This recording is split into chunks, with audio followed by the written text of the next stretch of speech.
avec tout ce que tu dis que je te trottinette.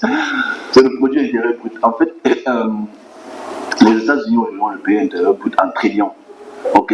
Donc, ils ont une masse de dollars dans leur trésorerie. Ici, depuis la Première et Deuxième Guerre mondiale, les pays sont dans l'industrialisation.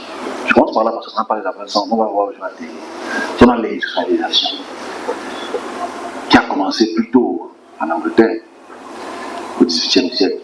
Mais ici, on a concentré l'évolution humaine, l'évolution de la société, la croissance démographique sous un seuil de ce qu'on appelle le PIB, produit intérieur brut. C'est-à-dire qu'est-ce que son pays peut produire, quelle est sa capacité marchande, commerciale, économique. C'est très important. Et forcément, après la Première Guerre mondiale, la Deuxième Guerre mondiale, les États-Unis, c'est la première puissance au monde. Et ils prônent ce qu'on appelle dans les années 50 the American way of life. Même s'il y a le christianisme à côté, tout le monde veut une femme, 2, 3 enfants, une belle voiture, un bon travail qui te paye bien. Et forcément, ils ont miroité ça au monde avec le cocktail de la démocratie. Et nous l'ont donné au monde. Et forcément, aujourd'hui, on parle en termes de PIB. Aujourd'hui, nous sommes un pays PPP de plus. Pays très pauvre. Et là, vous connaissez. Et très endetté. Donc, c'est un seuil important. Mais là où les États-Unis et les Occidentaux ont échoué, parce qu'on est sur le spirituel, hein, sur le spirituel. Les États-Unis ont échoué parce qu'en fait, eux, en tant que pays chrétien ou entre guillemets chrétien, puritain, ils n'ont pas pris en considération le PIB. Ok? Ils n'ont pas pris en considération le PIB.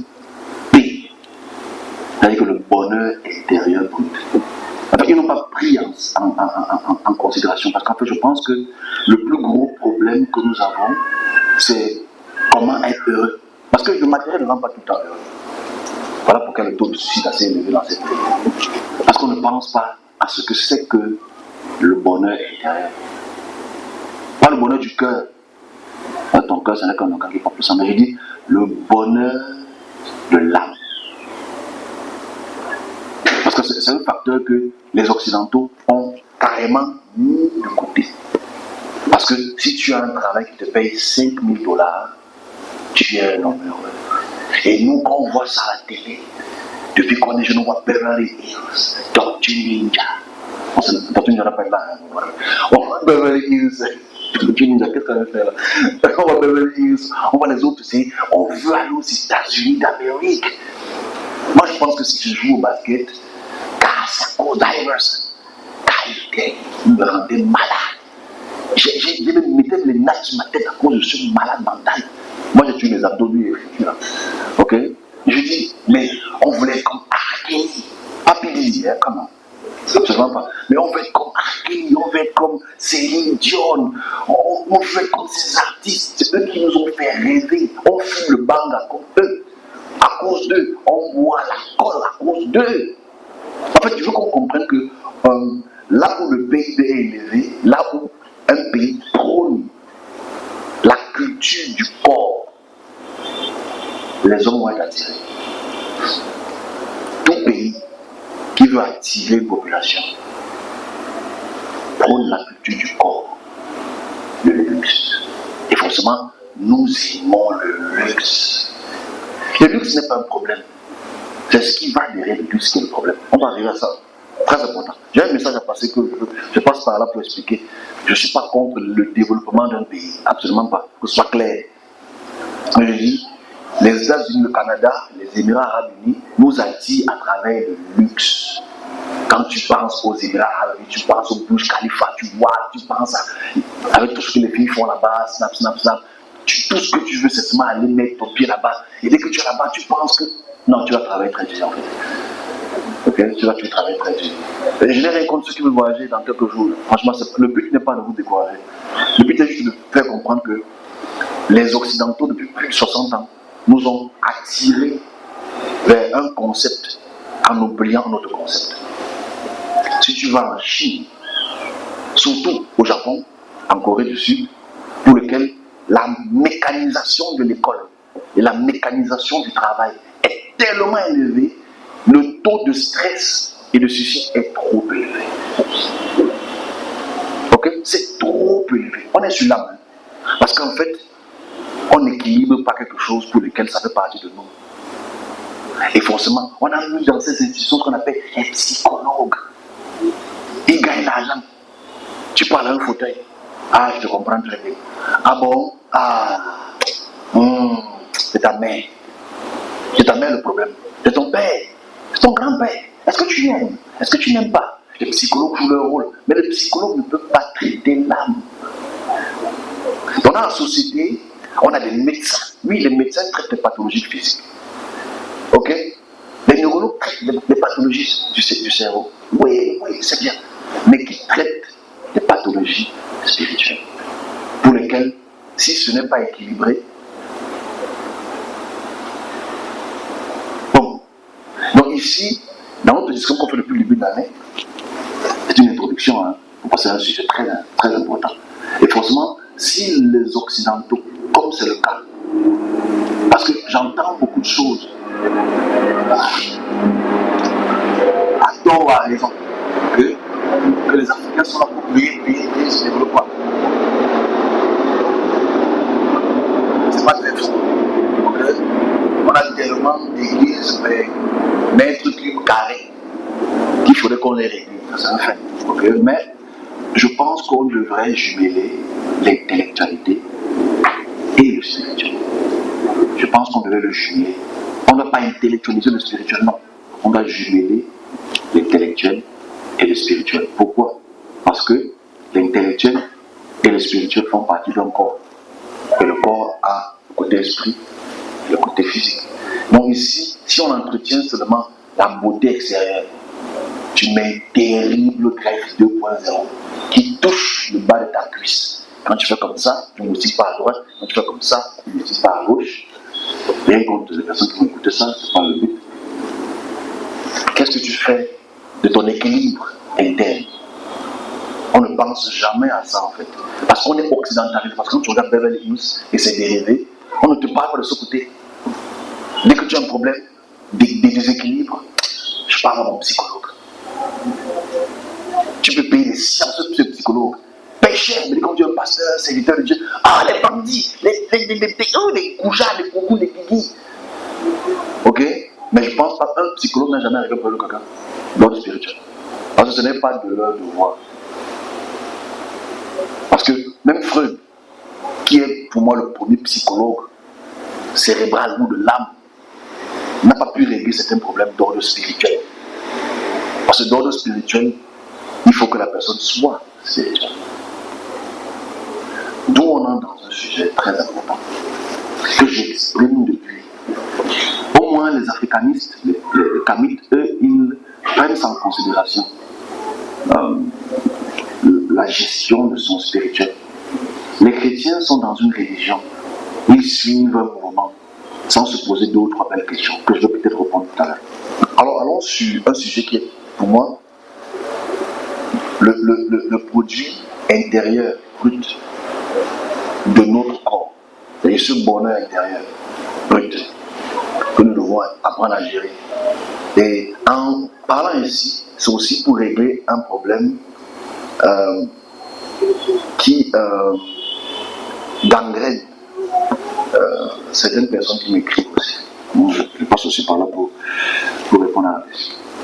J'ai dit quelque chose en semaine et je voudrais partager ça au Cameroun, une fois de plus. J'ai des personnes qui m'ont posé la question en inbox. Pourquoi je donne ce type de message? Et sans vouloir être méchant, parce que je ne pense pas que je sois quelqu'un de méchant, j'exprime uniquement ce que je vois. Et ce que je vois fait partie du travail de mon expression.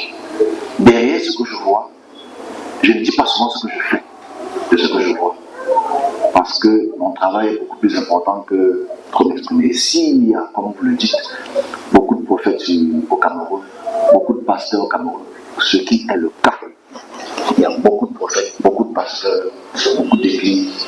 Mais comme j'ai répondu à la personne, chacun a son travail et chacun devrait le faire à la mesure de son travail. Je ne suis pas meilleur que quelqu'un, ni forcément pire que l'autre.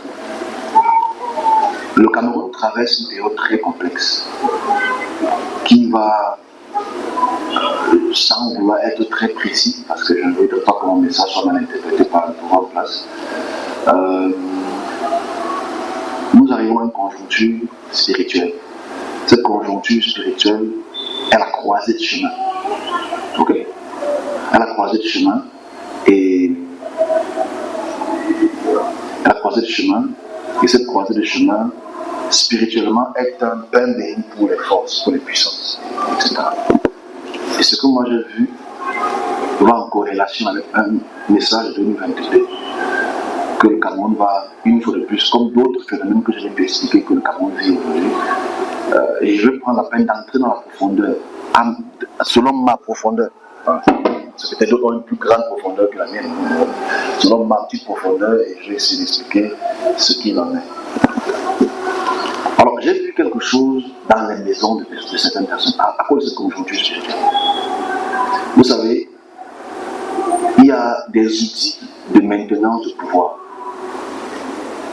Ce n'est pas un débat, mais pour les gens qui prônent le PIB, ils vont voir ça comme ça ne sert à rien. En fait. Ok? Mais ceux qui prônent autre chose, ils vont voir ça d'une autre manière. Il y a le sang, okay? Il y a les spermatozoïdes, il y a les ovules. Les os, vraiment, c'est. Quand on parle des ossements humains, franchement, c'est. Pour moi, les ossements humains, c'est toujours le sang. Ok? C'est dans les os humains, il y a toujours le sang. Mais il y a le sang, il y a le spermatozoïde et les ovules aussi. Right? Je prends seulement ces trois facteurs. Ces trois facteurs sont tellement importants pour comprendre à quel point il est facile de manipuler une population, d'assujettir une population à telle chose. Et aujourd'hui, je veux qu'on entre dans les détails des domaines spirituels et leur capacité de transformation. C'est très sérieux ça. En fait, ce message ne sera peut-être pas très long, mais il sera incisif. Parce que ça va causer encore plus de pertes. Parce que je ne sais pas ce que je n'ai pas pu expliquer au Cameroun. À part peut-être la série de morts sur les taximans que je n'ai peut-être pas exprimé à temps. Mais je vois pas une autre série qui se passe au Cameroun sans que je l'exprime. Parce que quand pour les motos ont commencé, on l'a exprimé il y a quelques mois. Donc faites attention à les motos. Dans cette expression visuelle, il y a, et comme ce matin encore, okay, parce que ce matin j'ai encore quelque chose concernant une dame, pas ici, et dans cette expression visuelle, il y a un oiseau, très grand oiseau qui apparaît devant moi, qui a la couleur blanche et noire. Et comme je le dis, sans vouloir être ce que je ne suis pas, quand une puissance entre au Cameroun, il y a une puissance, malheureusement, entre au Cameroun, je suis obligé de le détecter, ou mon service le détecte, le plus modestement possible. Et quand elles entrent, il y a déjà une confrontation verbale entre cette force et mon petit service. Forcément, cette semaine-ci, quand elle vient vers moi, elle exprime quelque chose de la destruction. En fait, elle entre dans la maison parce qu'elle veut faire ce que je l'ai expliqué tout à l'heure. Comme ça, François, on va continuer la vidéo. Et à force de prier, on priait, c'est trop dit, à force de lever le bras vers cet oiseau se transforme en un clébard, en un chien, en un canin. Un petit chien. Et ensuite, encore, à force de prier, ce chien devient minuscule comme une fourmi. ensuite elle disparaît. Je vais expliquer ce que ça veut dire. Okay? Ça ne nécessite pas une interprétation, hein, mais c'est un fait, c'est pas un truc, c'est pas quelque chose qui doit être interprété parce que c'est spirituel, non. Ça veut dire, ça sera matérialisé de cette sorte. Allons dans un domaine spirituel très important qui concerne le Cameroun. Ok? Dans un domaine de 2022, 1er novembre, attends bien, c'est en novembre, je vois 1, 2, 3. Je vois 3 puissances à ma gauche. Un était verdâtre, l'autre était très bleu, immense, très puissant. Et dans cette, il y a l'autre force qui était derrière.